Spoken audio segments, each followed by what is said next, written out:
Presidenta, buenos días. Oscar Zamudio para Sagacín. En el tema del Plan B mencionaban que el conteo de los votos va a ser al finalizar la jornada electoral. Saber si el INE tiene la capacidad de hacer esto y en qué términos terminó para el Plan B el PREP. En los consejos distritales hay toda la capacidad. Sí se hace, por ejemplo, en la Ciudad de México. Entonces hay toda la capacidad. Gracias, Presidenta. En otro tema de salud, en Tizayuca y la zona metropolitana de Tizayuca aún hay un déficit importante en materia hospitalaria. Hay un predio ya autorizado, saber para la instalación de un hospital general del IMSS, saber si esto se va a efectuar y el seguimiento que tiene este proceso. Sí.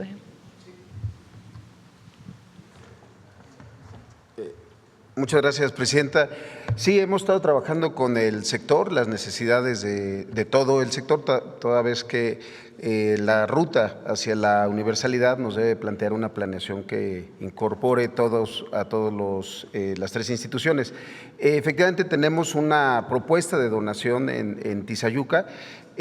Muchas veces los municipios hacen el acta de cabildo, pero todavía eso tiene que pasar por otros procesos, tanto la desincorporación del patrimonio estatal y también la recepción por parte del Consejo Técnico del IMSS. Menciono esto porque ese proceso tiene que validarse por varias áreas, incluso para ver si no se necesita alguna remediación por temas ambientales o si el mismo terreno es apto para la construcción de un hospital. Entonces, ese es el proceso que se está haciendo y también la conformación de todo el expediente inmobiliario. Solo hasta que eso ocurre se puede recibir en donación. Muchas veces, insisto, solo se hace el acta de cabildo y con eso se plantea que ya se va a iniciar el proceso. Son procesos que llevan tiempo, toda vez que una inversión para un hospital, pues siempre tiene que tener las garantías de que el terreno es apto para ello. Gracias. Y en el tema, Presidenta, de España, recientemente el rey Felipe VI reconoció ya públicamente que efectivamente durante los años de conquista hubo abusos. Su posicionamiento, Presidente, en cuanto a esta declaración y saber si esto sería o marcaría una nueva etapa entre la relación México-España. Es un acercamiento del rey que reconocemos, porque a diferencia de hace varios años, donde no, pues ni siquiera se reconoció la carta que envió el presidente López Obrador y hubo realmente un enfriamiento de las relaciones. Ahora, pues primero el gesto de el rey de ir a la exposición de las mujeres indígenas que envió México a España. Y después su declaración. Puede uno decir, bueno, no fue todo lo que hubiéramos querido, pero la verdad es que sí es un gesto de acercamiento del rey en el sentido de lo que hemos estado hablando, de un reconocimiento de excesos, exterminios que hubo durante la llegada de los españoles. Entonces, yo creo que hay que reconocerlo y seguir avanzando en el diálogo. Allá en España hubo pues una cantidad de críticas al rey, fíjense, por esta declaración de lo que se llama la derecha española, ¿no? Que cómo era posible, porque hay esta idea, sobre todo en la derecha española, de que llegaron a civilizar a los indios, que los indios de México pues eran unos bárbaros con muchas historias que, por ejemplo, el presidente López Obrador en su libro Grandeza cuestiona si todo lo que dijeron en aquella época era cierto. Pero más allá de ello, esta idea de que aquí eran bárbaros y allá civilizados y que obligaron necesariamente a cambiar religiones, los dos grandes matanzas que hubo en Cholula y en el Templo Mayor, de los conocidos, pero hubo muchísimos más de los españoles que llegaron a lo que se llamó en su momento la Nueva España, que era el territorio de grandes civilizaciones. Entonces, hay muchos españoles que todavía creen eso, que aquí había barbarie, cuando aquí había civilizaciones extraordinarias, que son la esencia de lo que somos los mexicanos. Los mayas inventaron el cero, ni los romanos. El conocimiento que se tenía del cosmos, la medicina tradicional y la propia cultura. Y el sentido comunitario, que es algo extraordinario de los pueblos originarios en México. La fraternidad, la solidaridad, los valores profundos de lo que Bonfil Batalla llamó el México profundo. Bueno, hubo muchísimas críticas por esta declaración. Entonces yo creo que hay que reconocer que primero el que haya ido a la exposición y después su declaración. Y pues sí, hay que seguir trabajando pues con este proceso de reconocimiento de las grandes civilizaciones que existían en Mesoamérica y en otros lugares de América Latina, de lo que hoy llamamos América Latina. ¿Estaría entonces, Presidenta, México en posibilidad de hacer una invitación oficial al rey de España? Pues vamos a ver, pero sí hay que reconocer el gesto del rey. Por último, Presidenta, saber el avance de la construcción del tren AIFA-Pachuca y saber si estará al 100% para antes del Mundial. El tren AIFA-Pachuca. Sí, nada más traemos ahí una diferencia de una semana. Pues yo les pedí que estuviera el 29 de marzo y me dicen que a lo mejor es el 6 de abril, pero yo les insisto en que el 29 de marzo, porque es antes de Semana Santa. Sería el tramo completo. Pero están revisando cuál es la diferencia, que además pues tienen razón evidentemente. Es toda la seguridad del tren relacionado con las pruebas. Entonces están culminando las pruebas y en el momento en que estén listas pues ya iniciaría. También se está haciendo un embellecimiento de toda la zona alrededor del tren, repavimentación, senderos seguros, para pues mejorar todo el entorno del tren Lechería, AIFA, y el AIFA Pachuca no, ese todavía hasta el 27, pero el Lechería AIFA sí va a estar antes del Mundial y nada más estamos en una diferencia de unos cuantos días. Entendido. Gracias, Presidenta. Buen día. Gracias. Vamos de este lado. A ver, Carlos. Buenos días a todas y todos. Carlos Navarro, de Heraldo Media Group. Presidenta, ¿qué vieron en los partidos, en las dirigencias de los partidos para poner lupa y, por ejemplo, pues fiscalizar los recursos con mayor especial atención, Presidenta? ¿Qué vieron en los partidos para implementar estas leyes secundarias? ¿Otra vez la pregunta? ¿Qué vieron, qué detectaron en el manejo de los recursos de los partidos para implementar estas propuestas de leyes secundarias? Bueno, siempre hemos planteado que debe haber una fiscalización importante de los partidos. Y ahí está, pues, a ver, primero, durante tiempo se usaban recursos públicos, porque no solo es recursos de lavado de dinero o algo así, porque el lavado de dinero no solamente es de narcotráfico, sino también de recursos públicos. Toda la estafa maestra pues fue eso, lavado de dinero para uso en las campañas electorales. Entonces, para tener la certeza de lo que se usa es el recurso público que se da a los partidos, y en todo caso si hay una aportación individual en el marco de las leyes, pues que haya una fiscalización permanente y tener la certeza de que el INE en su momento puede firmar un convenio con la UIF, es decir, pues necesitamos revisar estas cuentas para que la UIF nos dé información. Pese a que haya obligaciones de transparencia para los partidos, en algunos casos no se actualiza y no se da la información como se tiene que dar, Presidenta. Es fortalecer la fiscalización, vamos a ponerlo así. También señalaba un tope a las remuneraciones. ¿Qué detectaron ahí? ¿Qué vieron? Si no está establecido que puedan ganar más de 1,500. Sí, ya está en la Constitución, pero no se respeta. y tienen seguros de gastos médicos mayores y tienen bonos y ganan más que la presidenta. Entonces, para que no quede ninguna duda, pues los excesos de consejeros federales y estatales, pues que no haya excesos, que reciban su remuneración. Es bastante. No tiene por qué haber un recurso adicional.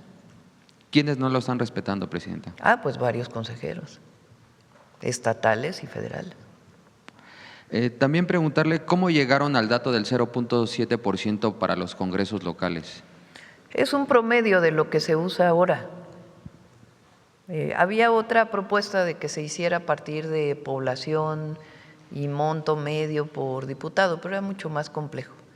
Entonces, el 0.7% pues permite garantizarlo, y quien tenga menos del 0.7 pues ya no puede subir hasta 0.7. Y se mantiene el cálculo de los 4,000 millones de pesos para estados y 4,000 millones de pesos que se quedan en los municipios y en los estados para obras públicas. Menciona que no va a quitar el dedo del renglón en el tema de las listas de los pluris y el gasto en materia electoral. ¿Se podría para una siguiente legislatura, presidenta, para el 27? Puede ser, vamos a ver. Dependiendo pero sí, la gente no está de acuerdo con que sean las cúpulas de los partidos políticos quienes definan la representación proporcional. No están de acuerdo. Hay muchísimas encuestas, la última de ENCOL habla del 80%. Yo tampoco estoy de acuerdo. De hecho, Morena pues lo hace por tómbola desde hace muchos años.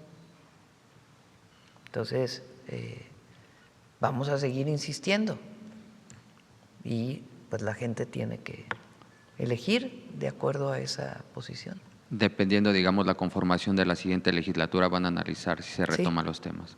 Presidenta, también en otro tema, ¿hay condiciones para que México pueda recibir los partidos de Irán en el Mundial? Desde Irán han planteado la posibilidad de que quieren jugar en México. Lo están viendo con la FIFA, si es factible, porque iban a ir a Estados Unidos, si pueden realizar el torneo aquí en México. Se está viendo y en su momento lo informaríamos. México pues tiene relación con todos los países del mundo. Entonces, vamos a ver qué establece la FIFA y a partir de ahí pues se informaría. O sea, para México no hay inconveniente, simplemente es el tema de la logística de la FIFA. Sí. También preguntarle cómo generar un piso parejo para una competencia leal entre Uber y los taxis del aeropuerto, justamente a menos de 100 días de que se lleve a cabo el Mundial, presidenta, porque ya se ha mencionado de manera frecuente, le pongo un ejemplo en mi caso, de regreso a las giras que tenemos, un taxi del aeropuerto me cobra 415 pesos y un servicio de Uber me cobra menos de 200 pesos. ¿Cómo generar ese piso parejo? También señalan los taxistas del aeropuerto que hay una competencia desleal, pero las opciones y el servicio, pues para algunos no es posible pagarlo. Aquí lo comenté, son las dos acciones. La primera es que es importante que se sepa que los taxis que están en el aeropuerto, los que están permitidos, que tienen placa federal, pagan al aeropuerto un derecho por estar ahí. Entonces, al pagar al aeropuerto un derecho por estar ahí, pues tienen ciertos beneficios. Entonces, lo primero pues es que ese ICT tiene que revisar con los taxistas oficiales, no solo de la Ciudad de México, sino de otras ciudades, la tarifa, porque en efecto son tarifas muy altas. Tienen tarifas por círculo, por circunferencia. Por zona. Y hay veces que son más de 1,000, 2,000 pesos para ir a las zonas más alejadas. Lo mismo pasa, por ejemplo, en Cancún, que hay mucha queja de la tarifa, y en otras ciudades turísticas. Entonces, tiene que revisarse, pues en todo caso, con ellos de por qué estas tarifas. Pero es importante que se sepa que esos taxis pagan al aeropuerto un derecho por estar ahí. Ahora, también tiene derecho el usuario que baja del aeropuerto de no solo usar el taxi, sino usar una aplicación telefónica. Entonces, ¿qué se está haciendo? Un sendero seguro para ir a un lugar más alejado en donde pudieran llegar las aplicaciones telefónicas. Entonces, tienen beneficio el taxista por estar pues saliendo de la puerta del aeropuerto, pero también el usuario puede tomar una aplicación telefónica de manera segura en un lugar más alejado y establecido para que no genere tránsito ni ningún problema en los alrededores. ¿El derecho que pagan los taxis del aeropuerto es alto? ¿Tienen algún promedio? No tengo el dato exactamente, pero pagan un derecho por estar ahí. ¿Y se replicaría, por ejemplo, lo que habían dicho hace unas semanas? No tiene que ver lo que pagan del derecho con las tarifas tan altas, ¿no? O sea, esa es otra cosa. Entonces, por eso tienen que hacerse las dos acciones. Una revisión, no se trata de imponer, sino sencillamente de sentarse con los taxistas pues para poder ver por qué cobran tan caro. Y en todo caso que las aplicaciones pues puedan tener un lugar seguro, aunque esté más alejado. También preguntarle, ¿se va a reunir con el presidente de Alemania? ¿Dónde será la reunión? Finalmente va a ser en Cancún. En la tarde es la convención bancaria.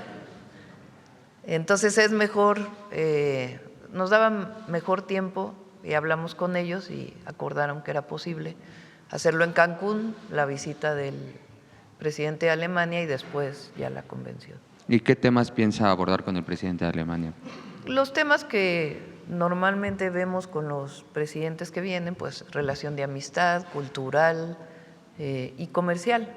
Ahora se actualiza el tratado comercial con Europa, ya viene en abril y estuvieron aquí varios empresarios, recuerden, de los países nórdicos, justamente por esta actualización, interesados en invertir en México y también de cómo veíamos la actualización del tratado.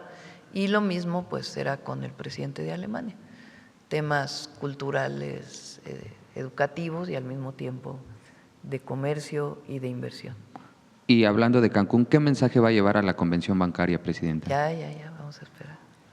Y por último, preguntarle, se publicó una encuesta en Heraldo Media Group donde señala que el 75% de los consultados pues ven como mayor prioridad de la relación entre México y Estados Unidos la seguridad. Es un tema complejo que han estado trabajando, lo ha mencionado usted en coordinación, pero ¿cómo mejorar esa coordinación para el tema de seguridad con Estados Unidos, presidenta? Pues nos coordinamos, pero como siempre decimos, con un principio que es el respeto a la soberanía y al territorio. Así, y así vamos a seguir, hay mucha coordinación. Incluso el presidente Trump, como usted lo ha mencionado, tiene su manera de comunicar y ha habido colaboración, pero insiste mucho con este tipo de mensajes como los del fin de semana, presidenta. Igual nosotros seguimos insistiendo en el respeto a la soberanía y también en que no queremos conflicto con Estados Unidos, queremos coordinación sin subordinación, como lo hemos manifestado. Y el freno al tráfico de armas. ¿Perdón? Y el freno. Sale hoy, por cierto, un reportaje en el New York Times muy interesante de la cantidad de armas que están entrando a Estados Unidos a México. Dice ahí, no lo leí completo, a la persona que entrevistan que se ha duplicado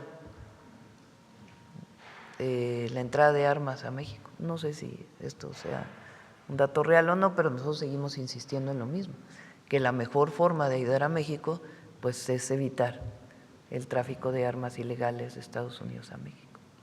Muchas gracias, buen día a todas y todos.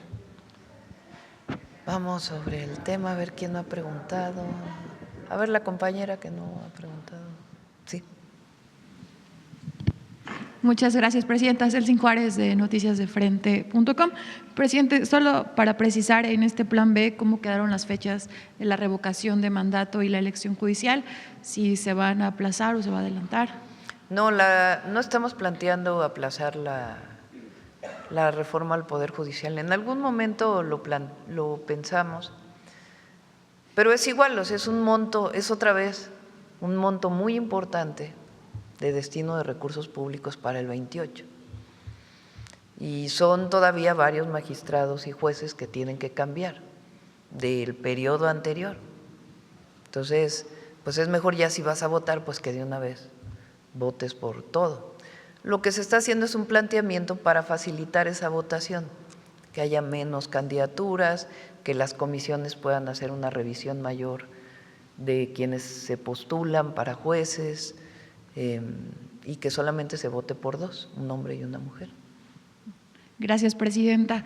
También en estos últimos días se ha abierto el debate por el comunicado de la Fiscalía General de la República en torno al nulo resguardo del lugar donde se llevó a cabo los enfrentamientos y el abatimiento del Mencho, y el papel de varios medios de comunicación que entraron al no ver ningún resguardo, donde todo lo que se encontró pierde valor pericial. Presidenta, saber ¿qué opina sobre este actuar de la Fiscalía? Que ya lo dijo muy claro en su comunicado, cito textual, dice: no ofrecía condiciones mínimas de seguridad para el resguardo del personal ministerial y pericial, y es por eso que no se llevó a cabo la protección de esta área. Pues es la posición de la Fiscalía, ¿no? Yo creo que ellos informan, ellos tienen que dar su opinión en este caso, como lo hicieron, y ya en todo caso la fiscal junto con su equipo responder con más detalle. Aunque ahora se desestime toda esta evidencia que se encontró ahí. Bueno, pues tiene que explicar la Fiscalía. Gracias, presidenta. Ya por último, en el Estado de México han circulado denuncias de proveedores sobre un presunto esquema de cobros irregulares para acceder a contratos del DIF mexiquense. Tenemos la investigación en nuestro portal.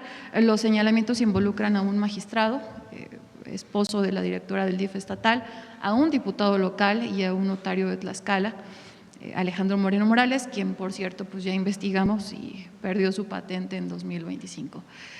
De acuerdo a testimonios que también tenemos, se habían solicitado pagos de hasta 2 millones de pesos sin que se llevaran a cabo estas gestiones prometidas. ¿Podría usted dar la indicación para que la Fiscalía Anticorrupción pueda investigar este caso y que el gobierno del Estado de México prestara atención en esto que está presuntamente sucediendo en el DIF? Pues danos el dato y vemos, lo enviamos a la Fiscalía Estatal o en su caso a la Fiscalía General de la República para que ellos puedan hacer la investigación. Muchas gracias, presidenta. Aquí la acompañamos.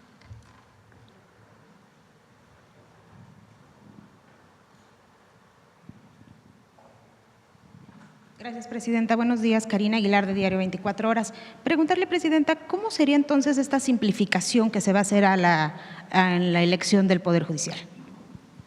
Lo que se está planteando, ¿por qué no lo explica, ministro? Usted.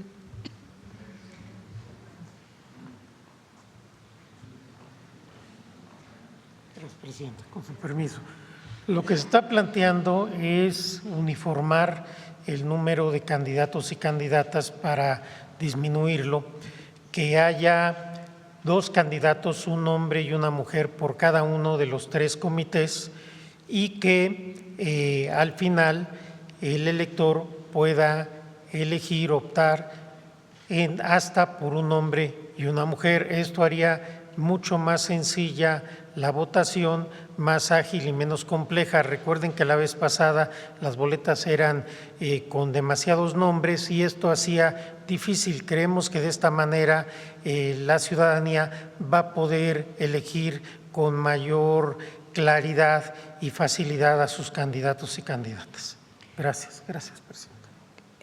Entonces, ¿los candidatos son los que se reducen en general?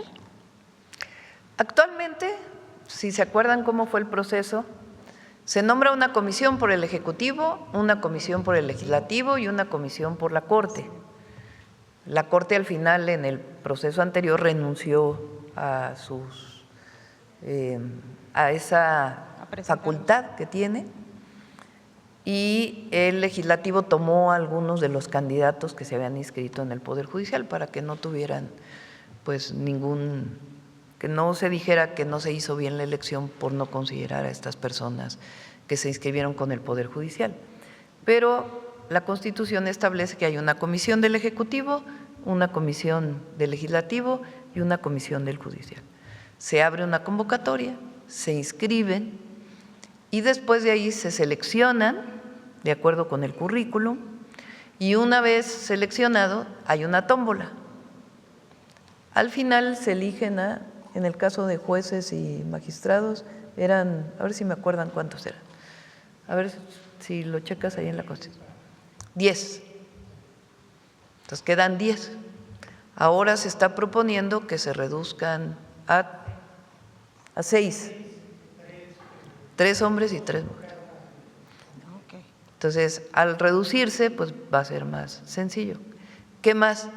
Que esas comisiones puedan hacer una entrevista mayor para poder saber pues el conocimiento de la persona sobre la materia en la que quiere participar. Entonces, a partir de ahí sigue habiendo tómbola también, pero al final quedan menos y nada más se vota por un hombre y una mujer, de tal manera que tienen más oportunidad todos. Ahora no se va a elegir Suprema Corte, no se va a elegir al tribunal, no se va a elegir más que a los magistrados y a los jueces que quedaron por elegirse. Entonces, son menos boletas.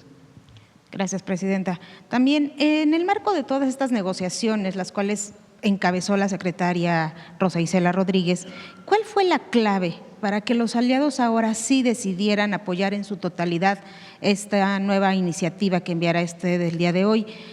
¿Tiene que ver un poco con el tema de los recursos a los partidos políticos? Bueno, ellos, no es secreto,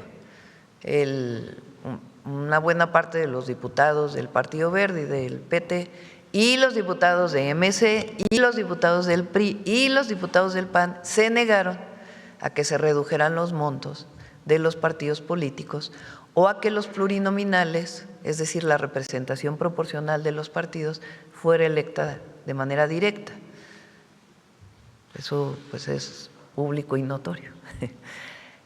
Como eso no pasó, pues entonces lo que nosotros estamos haciendo, que al final pues tiene uno de los fondos de por qué se presentó esta propuesta, pues es seguir disminuyendo privilegios.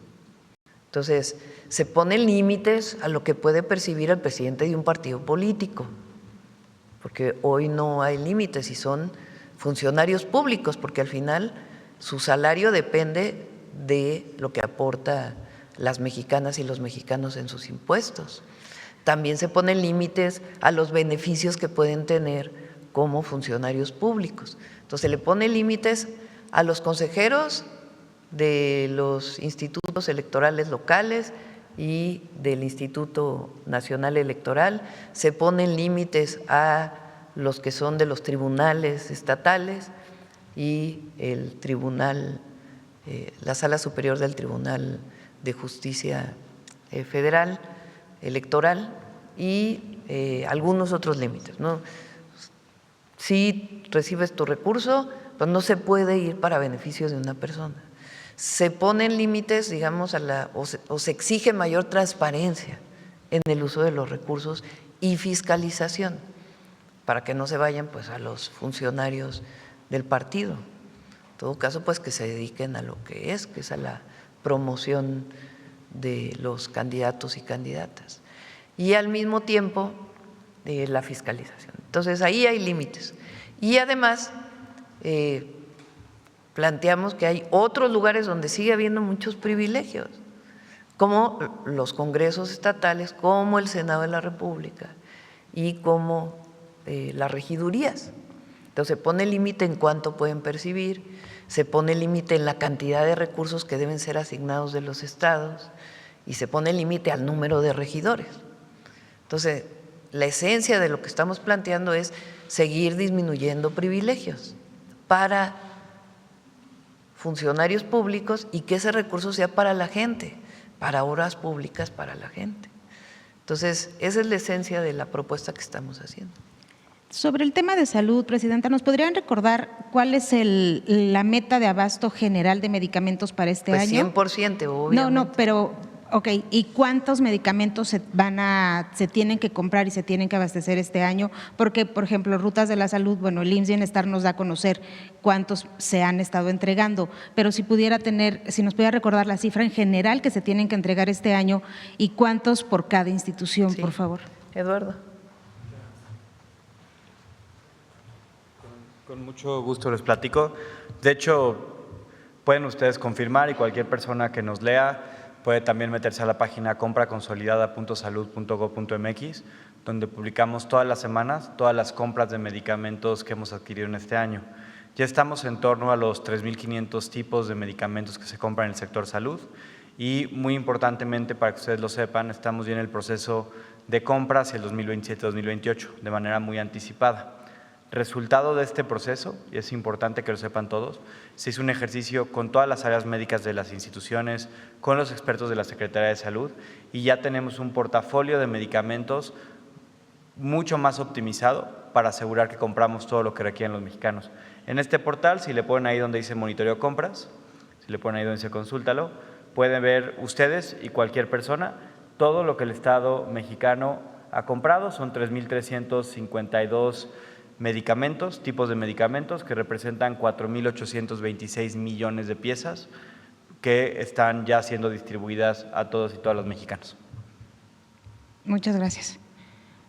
Presidenta. ¿Por qué no platican Zoe y Martí el abasto? Que ya lo mencionó. O sea, ¿qué porcentaje de abasto tienen ahorita el oncológico?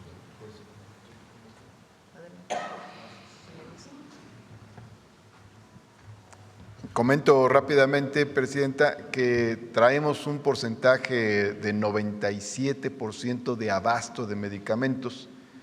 En el CENADI, el Centro Nacional de Distribución, que está aquí en Lago de Guadalupe, es donde se concentra el abasto que surte al ISSSTE, hay aproximadamente 50 millones de piezas de medicamentos en este momento. No es un número que esté fijo porque es dinámico y todo el tiempo llega y salen de ahí 700 rutas a farmacias del ISSSTE, 700 farmacias.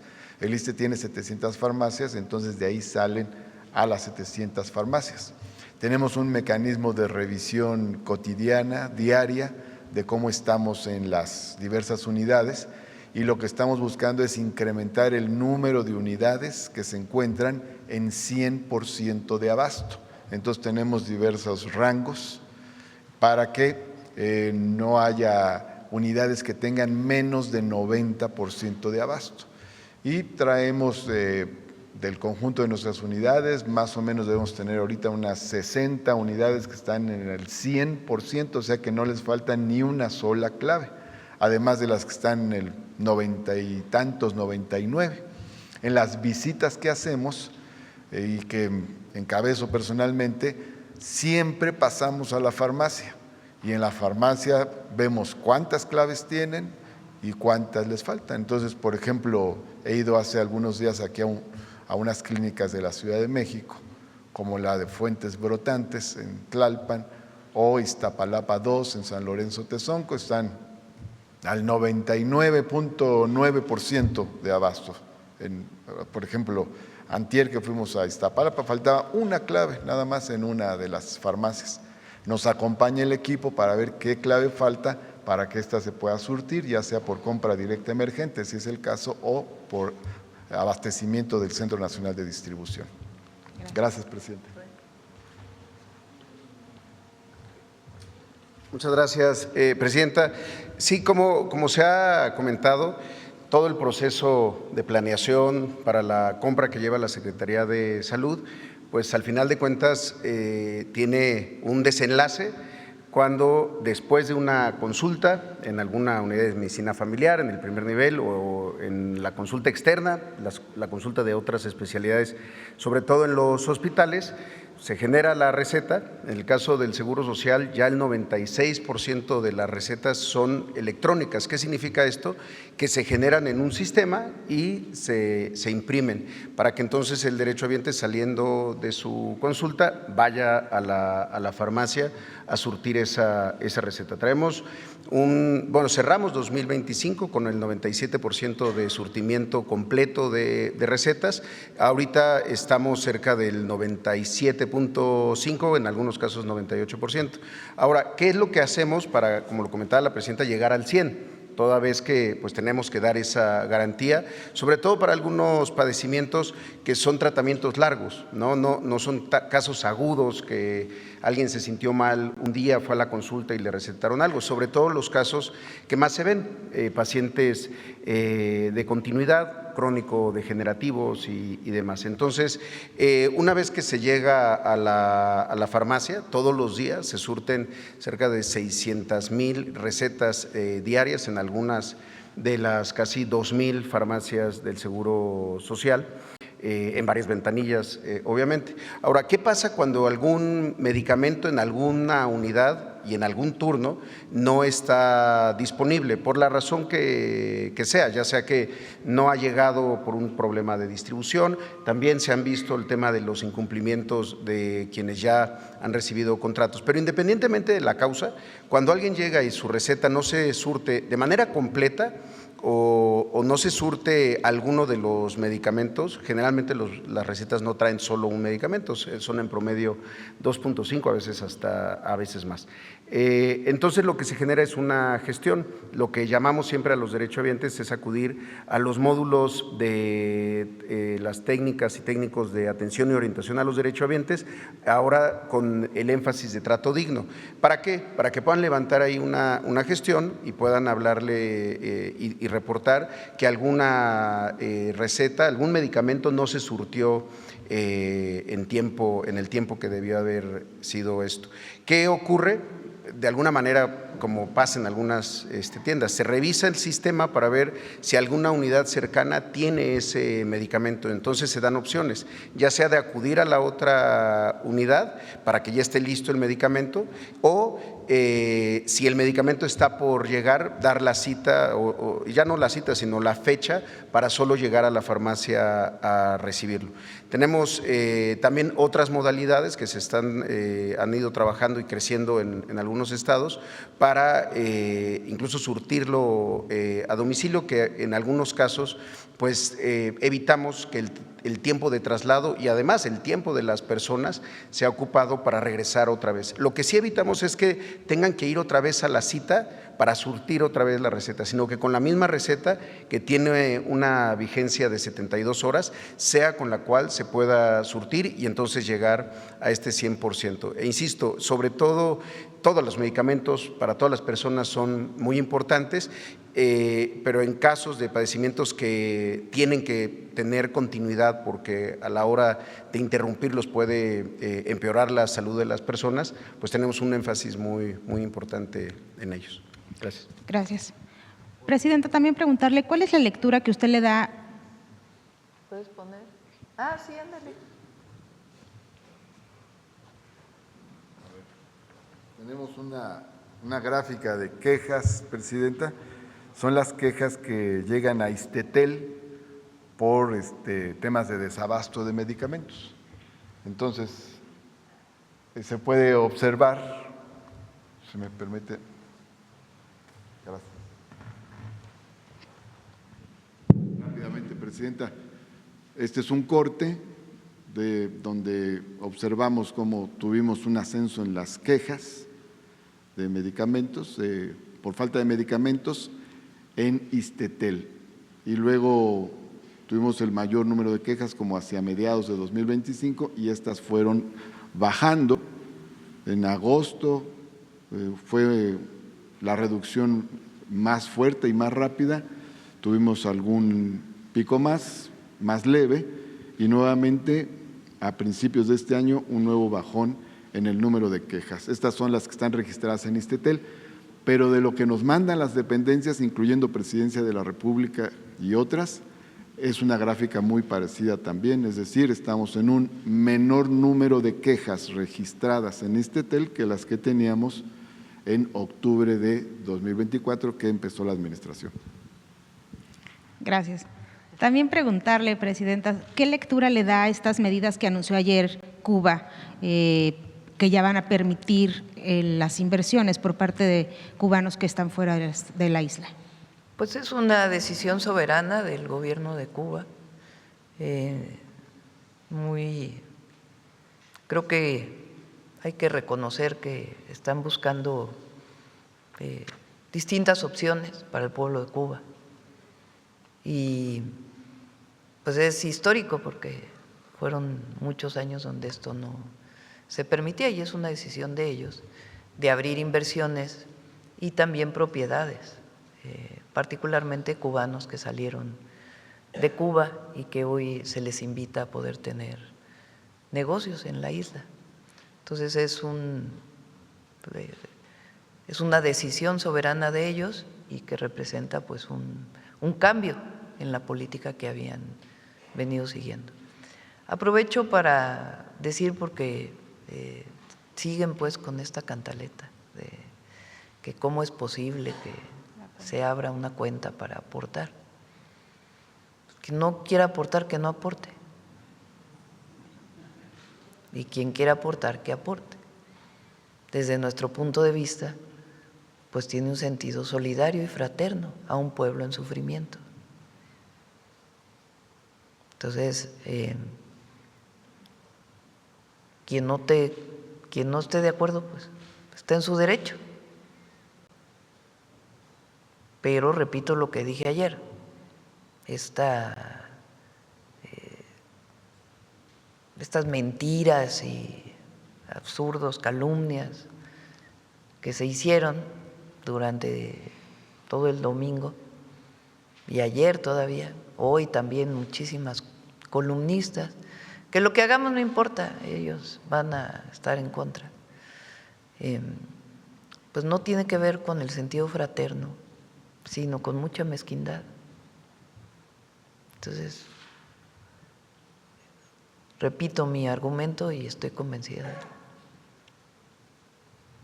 Presidenta, le informó el secretario de Seguridad, Omar García Harfuch, cuál fue el motivo, qué se platicó con el director de la DEA el día de ayer. No sé si hubo un balance de la situación o acuerdos nuevos.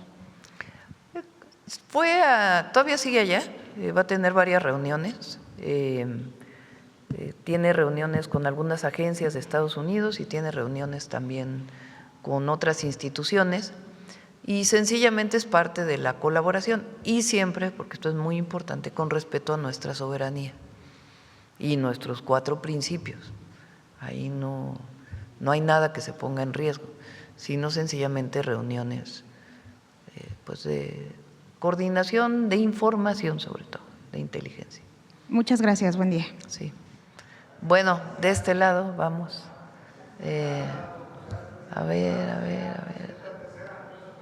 ver la compañera que acá atrás. ¿Tú? Sí. Gracias, presidenta. Bertalicia Galindo, de Alcanzando el Conocimiento.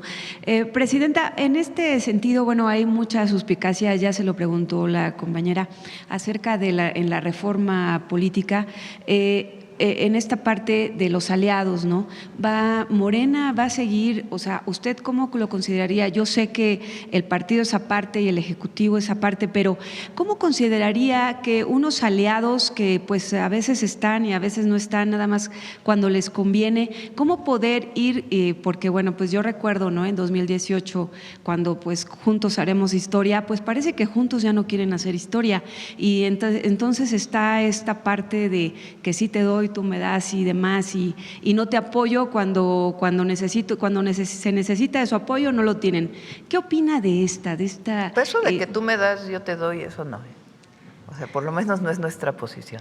No, pero sí fueron con ustedes. Siempre se puede establecer los parámetros de los acuerdos. Por ejemplo, con el PAN pues hay muchas diferencias. No se comparte un proyecto de nación.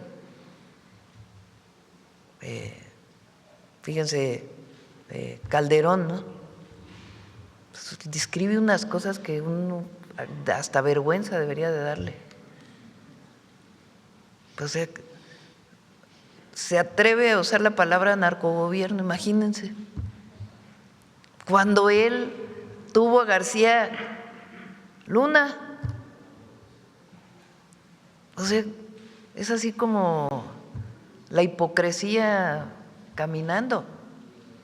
Pues ahí difícilmente tenemos acuerdos. Claro, cuando hay acuerdos también se reconocen, pero son 2 proyectos de nación. Con el PRIAN, digamos.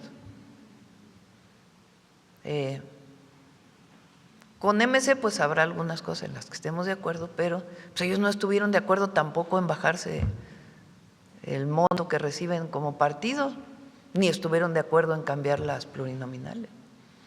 Y no están de acuerdo en muchísimas cosas. Entonces, hay más diferencias. en otras cosas se coincide. Con el Verde y con el PT, pues hay muchísimas coincidencias. Se votó, por ejemplo, conjuntamente por la reforma al Poder Judicial, se votó conjuntamente pues por la mayoría de las reformas constitucionales. En este caso, pues no se estuvo de acuerdo. Pero, pues ahora en el plan B parece que sí están de acuerdo.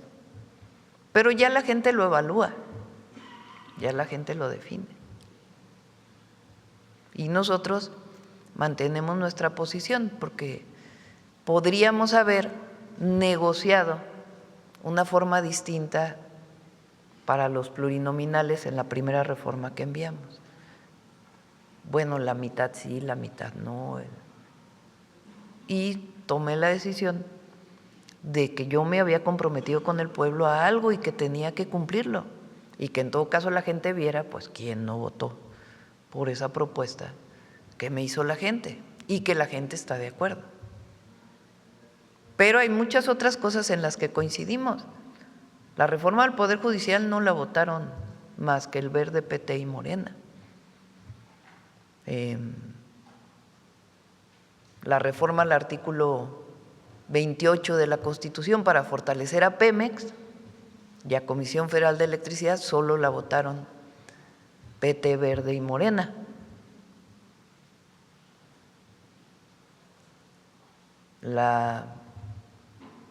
Varias reformas. El artículo 40 para fortalecer la soberanía. También. Entonces, en esto pues no se está de acuerdo. Pero hay muchas otras cosas en las que hemos estado de acuerdo. Entonces, pues le corresponde ya a Morena definir sus alianzas para el 2027. Pero no hay que olvidar, pues, en todo lo que sí se está de acuerdo, ¿no? Y hay otras en las que no.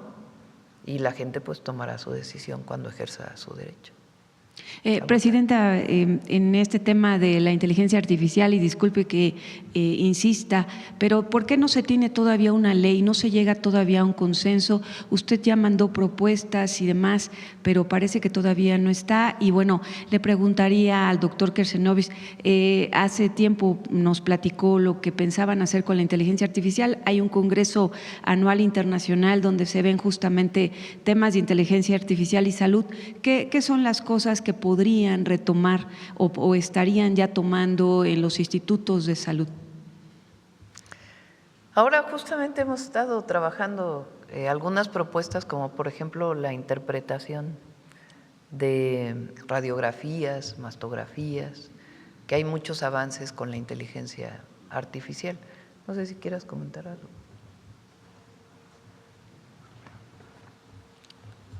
Como mencionamos, la inteligencia artificial llegó para quedarse. Ahora, en el campo de la salud tiene mucha aplicación. Por ejemplo, en las imágenes radiológicas tiene una gran utilidad, incluso no nada más para manejarlas a distancia, sino para precisar en forma más certera los cambios que permiten identificar enfermedad. Pero otro de los aspectos muy importantes tiene que ver con las biopsias. Los análisis de las biopsias, una vez que se digitalizan, permiten con inteligencia artificial avanzar en forma muy importante en lo que tiene que ver con el diagnóstico. La inteligencia artificial tiene además otra serie de aplicaciones, por ejemplo, en lo que tiene que ver con la distribución de medicamentos, etcétera. O sea, tiene un gran campo de aplicación que seguramente vamos a ir cada vez mejorando más. Los estudios clínicos de investigación también tienen aplicación de inteligencia artificial en forma importante. Gracias. Gracias, Presidenta. Gracias. Y nada más la ley, si usted sabe algo de la ley de inteligencia. Tiene que abrirse un debate mayor sobre este tema. Es igual que el tema de las redes sociales, sobre cuestiones éticas y hasta dónde, en fin, y particularmente en la información. Entonces, tiene que haber más debate antes de enviar la iniciativa. Gracias. Vamos de este lado. A ver, el compañero.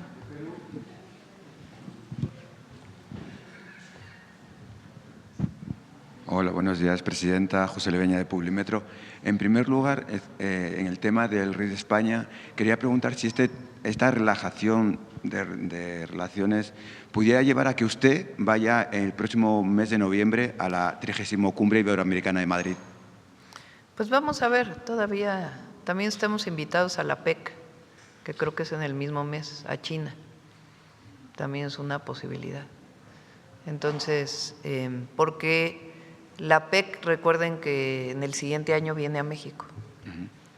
Entonces, pues vamos a ver las fechas, pero es un reconocimiento a su declaración. Okay. En cuanto al tema de Cuba, el próximo 19 de marzo, al igual que sucedió en julio, que una flotilla salió de Barcelona rumbo a Palestina, va a salir de Puerto Progreso, Yucatán, una flotilla con ayuda humanitaria a Cuba. ¿Cuál sería la postura del Gobierno de México respecto a esta flotilla y si se le podría escoltar rumbo a la isla? ¿Cuándo va a salir? El 19 de marzo, el próximo jueves, creo que es. Pues está muy bien toda la ayuda humanitaria que se dé a Cuba. No tenía la información lo revisamos para ver qué apoyo se puede dar. Luego también, en cuanto al tema del combustible, siempre se ha hablado del límite de precio menor de 24 pesos la gasolina. Pero en el tema del diésel, que es con el que se transportan las mercancías, está en un promedio de 28 pesos. ¿Se crearán incentivos fiscales, sobre todo en esta crisis que hay energética a nivel mundial? Hay un incentivo también del IEPS para que no aumente más el precio del diésel.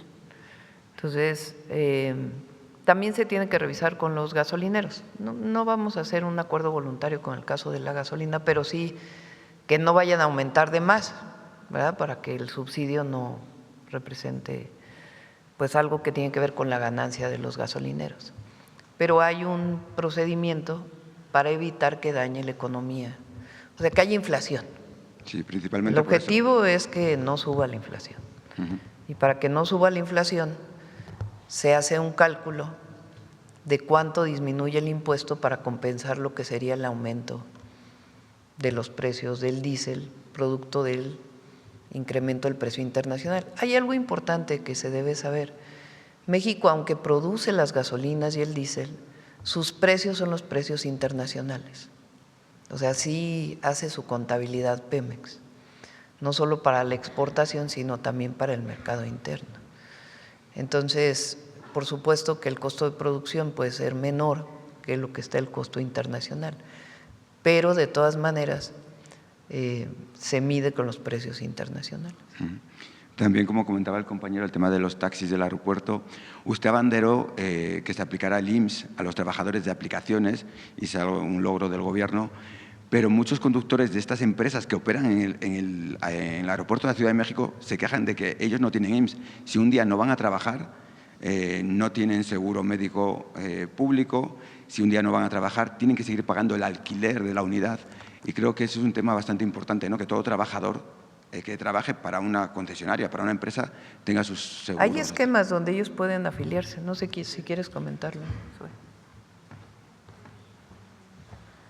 Sí, muchas gracias, presidenta. Sí, efectivamente hay una nueva modalidad que ya está en la Ley del Seguro Social, que es el de persona trabajadora independiente. Esto significa que una persona que es su propio jefe, su propio patrón, es decir, que no tiene una relación tradicional con una empresa constituida, puede asegurarse ya el seguro social. ¿Cuál es la ventaja, a diferencia de las otras modalidades que durante muchos años existieron para el aseguramiento voluntario? Primero, que es a todos los seguros. El IMSS no es solamente el seguro de enfermedades y maternidad, el seguro médico, sino que también son las incapacidades temporales, por ejemplo, por una enfermedad del trabajo, pero cualquier otro tipo de padecimiento también. La pensión, es decir, una persona a partir de eso, incluso si trabajó trabajó y cotizó semanas en algún otro momento, recupera esas semanas y puede seguir construyendo su historial y aspirar a una pensión. Pero lo más importante quizá es que en el modelo de aseguramiento se incorpora a todo el núcleo familiar, esto es, las parejas, los hijos menores de 16 años y hasta los 25 cuando están estudiando en una institución pública de educación, y también los padres cuando hay dependencia económica o cohabitación, es decir, es todo el núcleo familiar. Esa es la diferencia con las viejas modalidades. Entonces, una persona, por ejemplo, un conductor, también puede asegurarse de manera independiente y pagando su cuota, con lo que pues, tiene acceso, insisto, a toda la gama de seguros y a los mismos derechos que cualquier otro trabajador asegurado. Pero en este caso no sería incoherente que al trabajador del Uber o de Didi. No, sí, pero no me refiero a Uber y Didi. Uber y Didi están en el modelo nuevo, es esa parte, es exacto, distinto. pero los taxistas que están trabajando en el aeropuerto están trabajando para una empresa que tiene una concesión y pagan esas plazas que le comentaba la presidenta. Bien, para un dueño tiene que ser el empleador el que cubra la parte del empleador, el trabajador también se le hace el descuento. En ese caso, en donde hay una empresa, digamos que tiene muchos autos y que los autos son de la empresa y contrata a los conductores, entonces tiene que estar en cumplimiento de su aseguramiento. Y ese sector existe, es el sector del transporte y las comunicaciones. Entonces, lo mismo que un pilota de avión, la aerolínea tiene que pagar y cumplir su obligación del aseguramiento. Ahí no es opcional, es una obligación de los empleadores pagar lo que corresponde. Sí, muchas gracias. Sí, es que hemos estado hablando con taxistas del aeropuerto y comentan eso, que no les pagan su seguro social. Se puede hablar con ellos también para ver los esquemas. Ya por último, en noviembre estuvieron aquí los gobernadores de Jalisco, estuvo la jefa de gobierno y estuvo el de Nuevo León. Para saber, ayer escuchaba que todavía no se habían entregado los apoyos para el Mundial, eran 2.000 millones de pesos, para saber cuándo se iban a entregar estos apoyos. Finalmente quedó en 1.500 millones de pesos, se entregaron a Nuevo León, a Jalisco y a la Ciudad de México. Muchas gracias. Y es en apoyo a las obras que se están haciendo por el Mundial, para que no todo carga, o sea, están etiquetados para transporte público o para las obras viales que se están haciendo y con su seguimiento que se tiene que hacer a estos recursos. Muchas gracias. Sí. Vamos de este lado.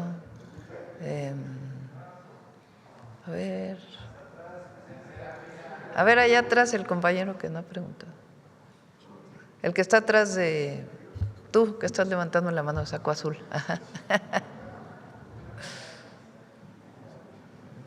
Buenos días, Presidenta. Carlos Domínguez, de Nación 14. Presidenta, la semana pasada publicamos en Nación 14 una crisis en la calidad del servicio de la salud que se padece actualmente en el hospital del IMSS, un hospital del IMSS en San Luis Potosí. Aprovechando la presencia aquí de Zoé Robledo, documentamos una cantidad impresionante de negligencias que se cometen en el general de zona número 1, Ignacio García Telles, mismos que en su mayoría tienen poco que ver con la preparación del personal, sino con una insensibilidad e incluso, me atrevo a decirlo, corrupción de la delegada Angélica Cristina Rodríguez Nester, quien pese a las enormes carencias que padece esta plaza, pues el año pasado pidió una licencia por 3 meses con gozo de sueldo. Pero bueno, permítame darle un poco de contexto sobre las negligencias, Presidenta. Pues según las declaraciones de un especialista, un profesional de la salud, el médico ortopedista Simón Almanza Mendoza, quien fue despedido por la delegada por denunciar públicamente lo que a continuación le voy a decir. En esta clínica del IMSS en San Luis Potosí se usan insumos de pésima calidad para la aplicación en pacientes de traumatología y ortopedia, para ser precisos, de acero, cuando pues en ningún lugar del mundo, solo en San Luis Potosí se usan, porque en la mayoría de las veces pues provocan rechazos en las personas intervenidas, pero insisto, de pésima calidad. Según el profesional de la salud, la delegada Rodríguez Nester compra estos materiales a una empresa sancionada desde el sexenio pasado por las autoridades fiscales y les prohíbe a los médicos solicitar o hacer órdenes del material adecuado de titanio, en este caso, que es el material bueno. Presidenta, puntualmente preguntarle si revisaría todos estos casos de negligencia médica que envuelven a la delegada del IMSS en San Luis Potosí y que ejerce en el personal una fuerte política de amedrentaciones que pues han mermado en la calidad del servicio. Al director del IMSS, Zoé Robledo, también preguntarle quién o por qué se le continúa permitiendo a esta delegada pues comprar estos insumos de mala calidad a una empresa sancionada por el SAT y que, por cierto, aquí en alguna mañanera el presidente López Obrador prohibió que se le volvieran a realizar compras o se le dieran contratos. Es que los delegados ya no hacen contratos ellos, ya las compras son consolidadas, por eso está muy… pues hay que revisar el caso. Pero ellos no tienen recursos, o sea, ni siquiera hay recursos para comprar. ¿Cómo es que siguen en llegando? las delegaciones? No, pues habría que ver la denuncia, como todas las bases que tiene, ¿no? Porque si un delegado no tiene recursos para comprar medicamentos, pues ¿cómo se le acusa de estar comprando medicamentos? No sé, usted si quieres comentar algo. Sí, muchas gracias, presidenta. Sí, conocemos el caso, incluso me parece que ya le habían dado la aclaración, no sé si la pudo sí, la vimos. Revisar. Primero, señalaban en la nota que había una lista de espera de 300 pacientes para cirugía, trauma y ortopedia, lo cual es falso, es producto de esta declaración de un ex trabajador que efectivamente fue separado del cargo por una investigación con el órgano interno de control. Y también sobre el tema de osteosíntesis y endoprótesis, que justamente es uno de los procesos que se comentaban, que tienen que ver con las operaciones de ortopedia y trauma. Es un proceso que justamente junto con el ISSSTE lo estamos en este momento consolidando con la Secretaría de Anticorrupción y Buen Gobierno, pero no se revisó, no se confirmó que hubiera falta de insumos en esta materia. La verdad que estas declaraciones de un médico, ex trabajador, pues siempre estamos abiertos a que las presente de manera formal ante la Fiscalía, ante el órgano interno de control y también pues hay otras investigaciones que nos gustaría hacerle llegar para de esa misma manera se pudieran difundir sobre los hechos que llevaron a la separación de esta persona de su cargo. Gracias. Presidenta, decir, no nos quedamos simplemente con la declaración del médico, nos fuimos afuera de la clínica a preguntarle a la gente a ver qué pensaba, si era verdad sobre esta crisis, y pues bueno, el que no te señala de un tema de que faltan insumos e incluso especialistas, pues está esperando un traslado a Monterrey la mayoría en las veces porque ahí no tienen las capacidades para sus intervenciones. Sobre esto, preguntarle, pues, ¿quién va a reparar? Hay casos también de pacientes que siguen esperando placas porque llevan 3 o 2 de acero y no llegan las de titanio. ¿Quién se va a ocupar de estos pacientes? Está el caso de la niña Fátima, a quien iba por una operación ambulatoria, le quebraron el fémur y tiene ya varios meses postrada en una silla de ruedas sin poder hacer nada. Vamos como separando, ¿no? Cuando hay negligencia médica, el IMSS y las instituciones de salud tienen protocolos que incluso ahora estamos revisando. Incluso el día de ayer con la secretaria de Anticorrupción y Buen Gobierno, ella está haciendo una sugerencia de cambiar la dinámica, que no pase necesariamente por los propios consejos de bioética de manera directa, sino que pueda haber una revisión mayor. Entonces, cuando hay negligencia médica hay procedimientos y hay que fortalecerlos para protección de la paciente o el paciente. Y al mismo tiempo los médicos también tienen que tener derecho pues, a su réplica de acuerdo con la ley. Ahora, segundo, si hay saturación en una clínica de salud, en una unidad de medicina familiar, en un hospital para realizar operaciones, eso puede estar ocurriendo y hay que atenderlo. fortaleciendo a la unidad de salud con más médicos, que es justamente lo que estamos haciendo, etc. Otra cosa muy distinta es esta acusación de que la delegada compró material a una empresa de baja calidad. Ahí pues hay que revisarlo, porque lo que te digo es que ya nosotros, y desde antes de la anterior administración, los delegados ya no tienen recursos para comprar este tipo de insumos. Pueden tener algún recurso para gastos operativos, pero la adquisición de equipos y de medicamentos es consolidado a través de la asesoría de Secretaría de Salud y lo compra Birmex. Entonces, si nos pasa el dato, pues lo revisamos, pero también hay que revisar pues cómo vienen las denuncias y particularmente esta de este médico que fue separado del cargo también por otras razones. En el caso de la niña Fátima, que está esperando una placa de titanio, Presidenta, ¿atendería usted, instruiría sí, quizás? Cada vez que voy a territorio siempre buscamos la manera de ayudar a todas las mexicanas y mexicanos. Y en este caso, por supuesto, se revisa. Y solo para ser preciso, ¿instruiría una investigación sobre estas denuncias del Pues doctor? entiendo que ya el IMSS contestó en particular sobre este caso, pero le pedimos a Anticorrupción y Buen Gobierno que haga su revisión. Muchas gracias, Presidenta. Sí. Vamos de este lado. A ver, Sonora, que hace mucho que no preguntas. ¿Hace cuánto que no preguntas? Hace más de 2 semanas. Ah, bueno. Digo, así es, sí. Gracias, Presidenta. Sí. Demián Duarte de ya Sonora. Son 9:14, vamos breves. Sí, rápido, sí. Demián Duarte de Sonora Power. Presidenta, la semana pasada tuvo usted aquí en Palacio a 61 alcaldes. Llamó la atención que eran 3 de Sonora, San Luis Río Colorado, Cajeme y Hermosillo. Bueno, evidentemente eran alcaldes de todo el país. A ver si te pasan cómo quedó San Luis Río Colorado con la iluminación. Por ahí le traje unas imágenes de la iluminación, se las compartí a su equipo. Y bueno, preguntarle precisamente sobre los alcances de los acuerdos que se tomaron con los alcaldes. Es importante, bueno, evidentemente para la visión municipalista que tiene su gobierno, pues saber y entender, bueno, qué es lo que se acordó ahí. Son 100 municipios del país, en este caso se invitó a 61, vinieron 60, son de todos los partidos políticos, no tiene nada que ver con la orientación a un partido político o a otro, y la idea es fortalecer la seguridad a través de la atención a las causas. Estos municipios concentran una buena parte de los delitos de alto impacto en el país.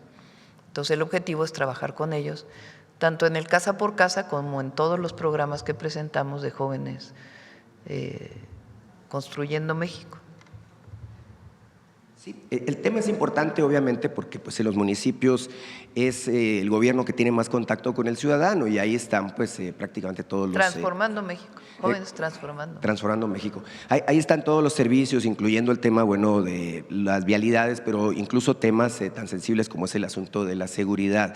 Mire, Presidenta, quiero detenerme sobre el tema de la seguridad, ya que la semana pasada usted presentó pues el Informe Nacional de Seguridad con un 44% de descenso en la incidencia de homicidio doloso, tema que de por sí es muy importante.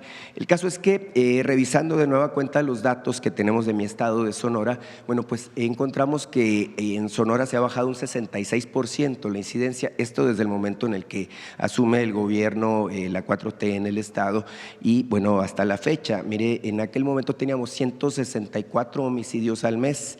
En este caso, al cierre del mes de febrero, bueno, el dato que ustedes ofrecieron es que tenemos 52 homicidios. Podrán ser muchos o pocos, todo depende del enfoque, pero de que tenemos una baja muy consistente en la incidencia es importante. Y hay datos, por ejemplo, en los municipios mencionados, ¿no? San Luis Río Colorado, Hermosillo, Cajeme, en donde, bueno, evidentemente el descenso ha sido importante. Guaymas, que era un foco rojo en algún momento, también logró pues el control de esta situación. Yo quisiera preguntarle sobre este caso en particular, ¿cómo ve la situación que se ha logrado dar en Sonora a partir de esta estrategia? Son casi las 32 entidades de la República que han reducido homicidios. A ver si tienes la gráfica de cómo se redujeron en todas las entidades. La que presentó Marcela la última vez, el martes de la semana, hace una semana. San Luis Potosí 86%, Quintana Roo 69%. Estamos hablando enero-febrero del 25, enero-febrero del 26. Aguascalientes, Guanajuato, Zacatecas, Tamaulipas, en fin. Ahí está Sonora con 45%, Nuevo León 42%.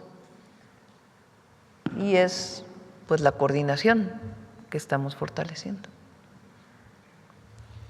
Pero en el caso de San Luis Río Colorado, Presidenta, más allá del tema de que ha avanzado además este proyecto de iluminación que se llama Senderos Seguros, tengo el dato de que ya se logró pues establecer una ruta de 40 kilómetros en San Luis Río Colorado de iluminación moderna. A ver si tienes las fotos. Cuando San Luis Río Colorado es una ciudad que está en la frontera con Estados Unidos y ahí se está construyendo un hospital del IMSS que está realizando los ingenieros militares. Cuando fuimos al inicio de la construcción del hospital, pues cuando pasé por San Luis tenía todavía luminarias de esas amarillas de sodio que se usaban cuando yo era niña. Y entonces ahí planteé en el evento pues que íbamos a ayudar a cambiar todas las luminarias por LED. Justamente porque además pues es un municipio que en el momento que fuimos tenía problemas de seguridad, ahora ha bajado, siempre hay problemas, pero ha disminuido, como dices tú. Y hay 40 kilómetros de senderos, camina libre, camina segura. No sé si tienes la foto, ¿no? Incluso hoy, porque la defensa también nos está ayudando ahí, el general secretario me pasó las fotografías. Bueno, ahora las pasamos. Sí, en el caso de San Luis no dejó de llamar la atención que la semana pasada también se inició con algo que usted comprometió aquí en la mañanera, justamente a pregunta expresa, que es la construcción de la garita. Le decía yo hace algunos meses que del lado de Estados Unidos prácticamente ya habían terminado y pues el gobernador la semana pasada puso la primera piedra. Se han invertido 400 millones de pesos en ese proyecto. Si nos puede comentar de la relevancia que esto tiene, presidente. Sí, en efecto. Si quieren en otro momento ya que venga aduanas, pues que lo pueda platicar, pero sí, en efecto, estamos ampliando esa aduana, porque así como en el caso de Tijuana, la de Otay 2 se terminó aquí, del otro lado no hicieron nada, en el caso de San Luis, del otro lado sí terminaron y de este lado todavía nos falta. Y puede ser una aduana todavía más importante. Muchas gracias, presidente. Gracias. Pero se ven las calles completas, a ver si… Ah, mira. Estaba iluminada, no sé si hay el antes y el después, no. Eran amarillas las luces, no se veía casi nada. Bueno, vamos. Dos más para que ya nos vayamos. Y miren que, a ver, la compañera. Porque es salud y ya. Mañana y mañanera, sí. Gracias, presidenta. Mañana, miércoles y el jueves también. Sí. O sea, es mañanera y luego nos vamos a Cancún el jueves. Gracias, presidenta. Muy buenos días a todas, a todos, a todes. Liliana Noble de Pulso Saludable. Decía el subsecretario Eduardo Clark que hoy ya vemos una reducción notable en la velocidad de la transmisión del virus del sarampión, este famoso R1. ¿Cuál es ahora esta velocidad de transmisión? ¿La tienen determinada, si nos pudieran decir? Gracias, esa sería mi primera pregunta. Claro, creo que hay una manera sencilla de ver los datos de cómo ha cambiado la velocidad. A finales de febrero nosotros lo calculamos por inicio de síntomas, que es la manera más confiable de saber en qué momento del crecimiento estamos. Teníamos semanas y las semanas de mayor crecimiento representaban cerca de 1,200 casos a la semana, es decir, pues un poco menos de 200 casos al día.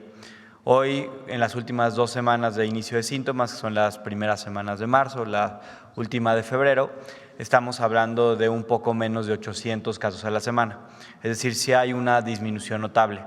Como ustedes pueden ver con esos números, no significa que no esté transmitiendo el sarampión, no significa que ya haya terminado la transmisión.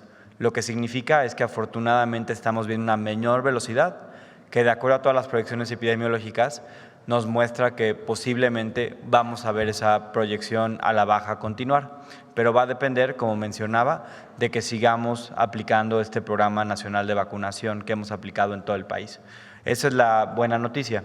También creo que lo deben de saber, nosotros siempre vamos pues esperando a que las semanas epidemiológicas se completen y por eso la información más confiable que tenemos hoy es de cómo estaba la transmisión hace 2 semanas. Por eso lo que les decimos de que el punto más álgido ocurrió entre el 21 y 24 de febrero y a partir de ahí hemos visto 2 semanas aproximadamente de reducciones. Subsecretario, y con estas predicciones epidemiológicas que ustedes han hecho y la velocidad con la que la gente se está vacunando, ¿pueden prospectar para cuándo más o menos terminaría este brote, si se pudiera? Porque el 20 de enero pedían un plazo de 2 meses para seguir teniendo esta certificación de libre de la enfermedad. ¿Hoy cómo estamos en ese asunto? Sí, independientemente de la certificación libre de la enfermedad, que es un tema que lleva la Organización Mundial para la Salud y la Organización Panamericana para la Salud, lo que importa aquí en México es seguir atendiendo cada uno de los brotes. Es muy difícil hacer proyecciones de cuánto tiempo va a acabar, cuánto falta. Lo que es claro es que si nosotros seguimos vacunándonos, lo que prevemos es que siga a la baja la tendencia.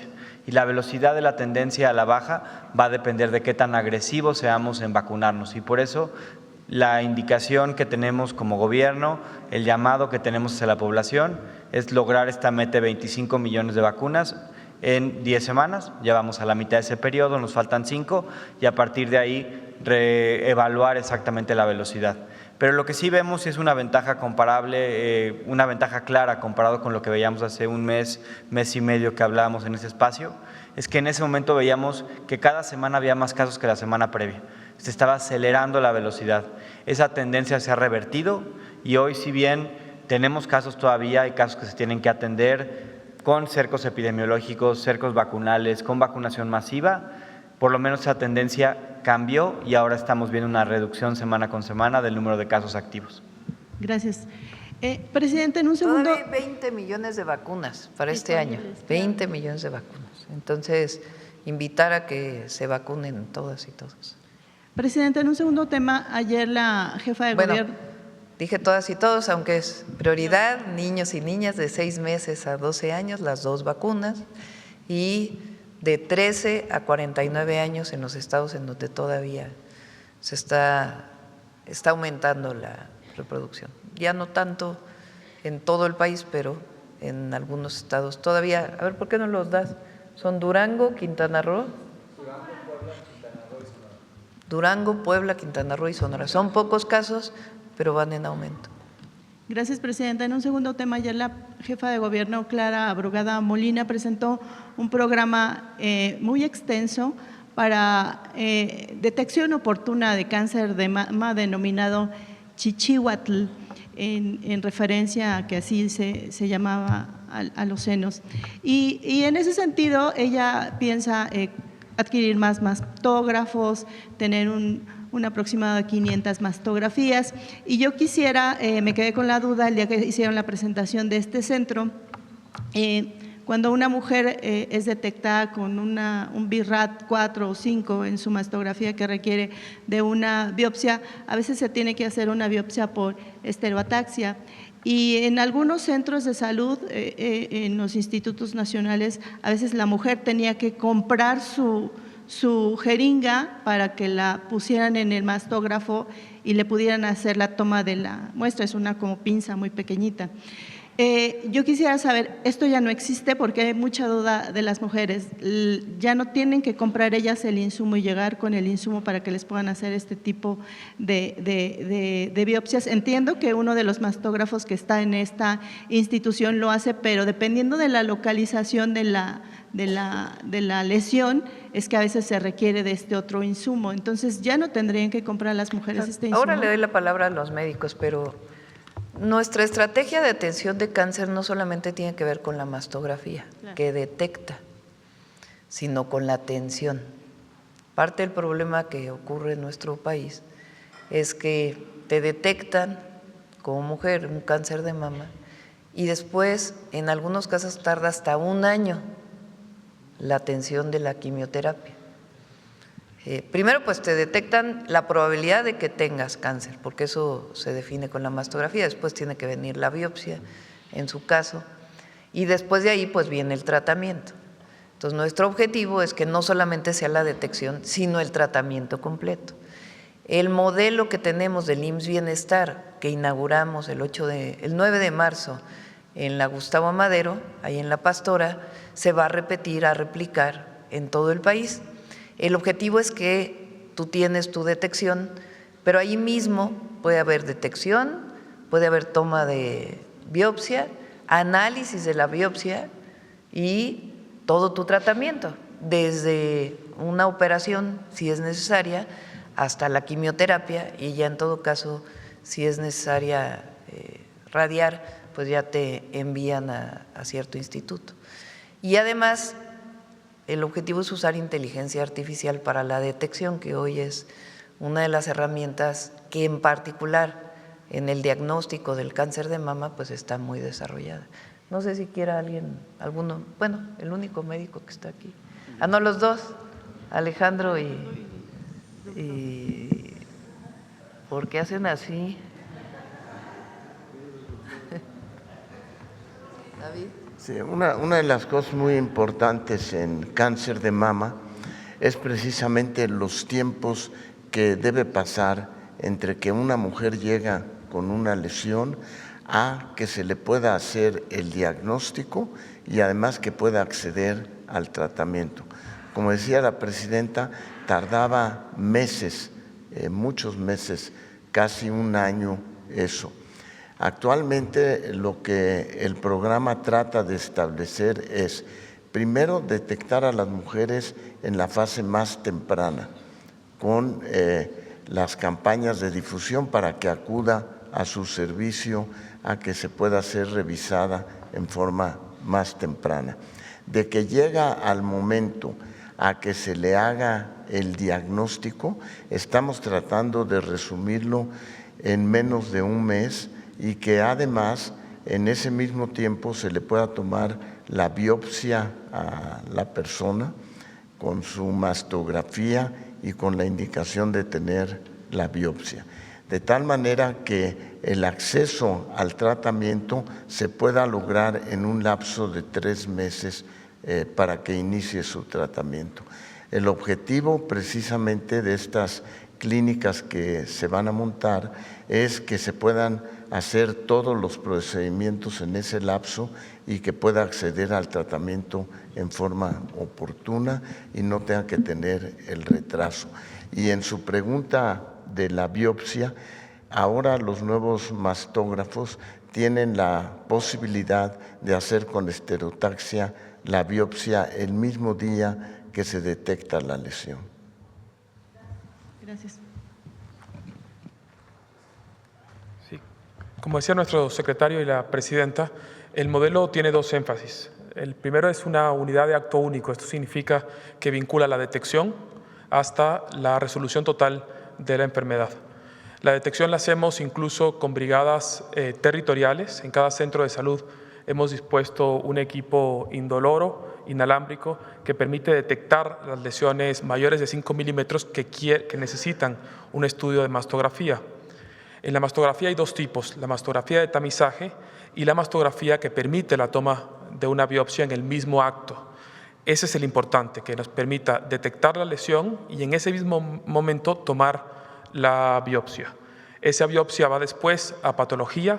Hablábamos el día de hoy de la inteligencia artificial. Es notable la participación de la inteligencia artificial para poder detectar las lesiones malignas. Nosotros en el modelo de La Pastora, en el Centro Oncológico de la Ciudad de México de la Mujer, tenemos un sistema de inteligencia artificial que incluso ha demostrado ser superior a un panel de expertos, es decir, la inteligencia artificial permite detectar con mayor sensibilidad que incluso los propios patólogos.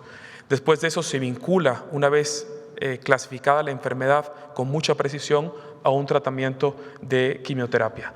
Todo eso en un mismo espacio. incluyendo la radioterapia. Quisiéramos informar que hemos puesto a disposición de todas las mujeres que van a nuestro Hospital de la Pastora un servicio gratuito para dar radioterapia en el Hospital de Alta Especialidad del ISSSTE Bienestar en Iztapaluca. Ese es el primer énfasis. El otro componente muy importante es que las unidades nazcan con tiempos explícitos de atención, compromisos explícitos de atención, que nos permitan desde el momento del diagnóstico, desde el momento de la detección hasta el momento de inicio de tratamientos, no pasar 40 días. Esto posiciona a nuestro país en la vanguardia del inicio temprano para el cáncer de mama. También informarles que yo estaré yendo el día jueves a Colima. Por instrucción de la presidenta vamos a expandir el proyecto que ya pusimos en marcha con este modelo de los 2 énfasis en Colima y posteriormente en el estado de Zacatecas. ¿Por qué Colima y Zacatecas? ¿Por la incidencia de los estados? Son los 2 estados que tenemos con mayor facilidad la adecuación del modelo. Ya teníamos una unidad oncológica en este estado, en los 2 estados, y nos permiten incorporar este énfasis de unidad de acto único con tiempos explícitos de atención. Gracias, doctor. Y finalmente, presidenta, participé en la clase de fútbol y entonces el señor que tenía al lado haciendo los ejercicios me pidió que le hiciera la siguiente pregunta. Es un señor de 96 años, Salvador, y entonces me dijo que algún general en algún momento de la vida le regaló unas pistolas. Las tiene en su casa, pero no sabe cuál es el proceso para poderlas entregar a cambio de, entiendo que de una remuneración económica, y no tiene quien lo traslade, usa una andadera a veces para moverse por la edad y alguna lesión que tiene, pero ahí estaba haciendo ejercicio. Entonces, en ese sentido, presidenta, ¿qué se puede hacer con este tipo de… Pásanos sus datos para que se ponga en contacto la secretaria de Gobernación. En este momento en la ciudad donde hay… ¿En la Basílica? No. No estoy cierta, en la Gustavo Amadero. Sí. Les informamos dónde están en este mes el CIAL Desarme, CIAL La Paz, y en particular con esta persona, si tiene sus datos, nos ponemos en contacto. Ok. Y un dato adicional. La jefa de gobierno, Clara Brugada, decía que el día que se presentó Shakira, este tipo de eventos democratizan la cultura y las artes y alejan a las comunidades de algunas ideas equivocadas para evitar que caigan en incidencias delictivas. En ese sentido, presidenta, yo quisiera preguntarle si estaría pensando en algún momento, con este auge que tiene la gente, sobre todo las y los jóvenes de este grupo de BTS, ¿estarían pensando en invitarlos a que vinieran al Zócalo a presentarse de manera gratuita? Recuerden que le escribimos al presidente de Corea para que nos ayudara. ¿Qué fue lo que pasó? Viene BTS o BTS muy pronto, no sé qué mes viene. Se presenta en el GNP, ahí en la Ciudad de México, y luego se acabaron los boletos, ¿no? Porque es un grupo que les gusta muchísimo a las y a los jóvenes.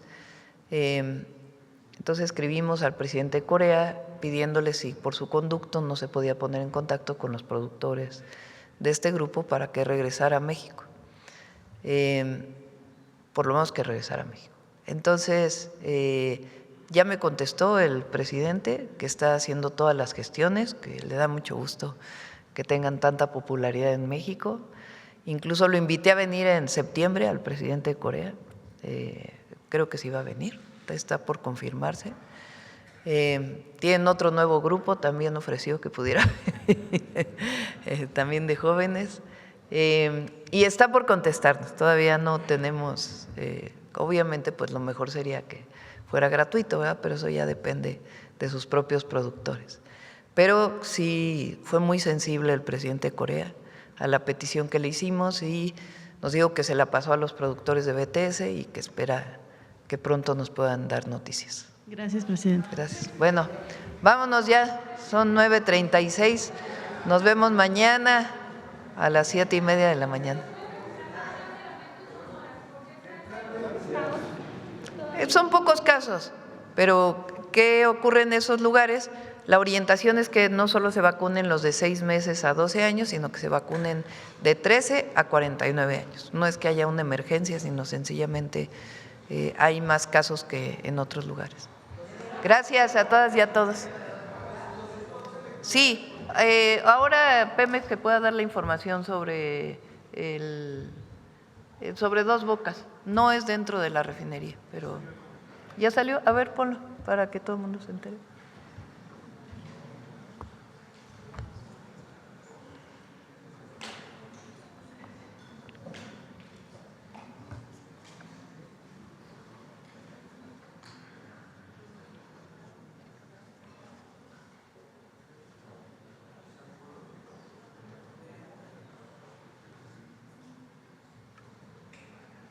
Sofocó un incendio que se detectó a las 6 horas alrededor de la barda perimetral del predio 1 de almacenamiento de hidrocarburos de la refinería Olmeca.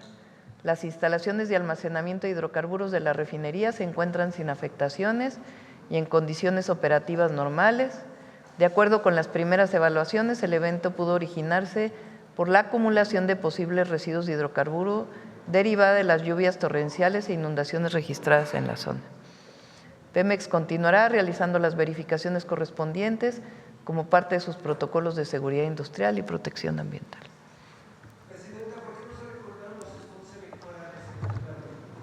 Pues porque no se cambió la Constitución. Sí, es constitucional. Sí. Gracias.